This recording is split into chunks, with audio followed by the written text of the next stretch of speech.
Honda CB 350 touring অ্যাসপেক্টে যদি বলি, তো এই বাইকটা খুবই ভালো ট্যুরিংয়ের জন্যে। আমি যে আজকে এতক্ষণ রাইড করলাম, অলমোস্ট 100 কিলোমিটার্স রাইড করেছি এখনও অবধি। No back pain, very comfortable seat, riding posture একদম perfect for highway cruising, engine একদম স্মুথ, কোনো ভাইব্রেশন নেই যেটা হাত থেকে বডিতে ট্রান্সফার হবে অ্যান্ড টায়ার্ডনেস আসবে, সেরকম কোনো ব্যাপারই নেই। তো আমি বলবো ক্রুজিংয়ের জন্যে, ট্যুরিংয়ের জন্যে এটা perfect bike. Even luggage carrying ক্যাপাসিটিও ভালো, এই যে আমি ট্যাঙ্ক ব্যাগ ইউজ করছি এখন একটা, সিটটা অনেক লম্বা সেহেতু অনেক লাগেজও অ্যাড করা যাবে, কোনো প্রবলেম হবে না সেটা নিয়ে। ইভেন পিলিয়ন বসারও যথেষ্ট জায়গা, পিলিয়ন সিটও যথেষ্ট কমফোর্টেবল।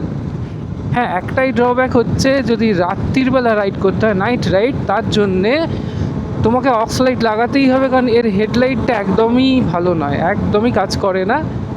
তো হাইওয়ের জন্যে তোমাকে অক্স লাইট লাগাতেই হবে। Rest I will give 4 out of 5 on touring perspective to Honda CB 350.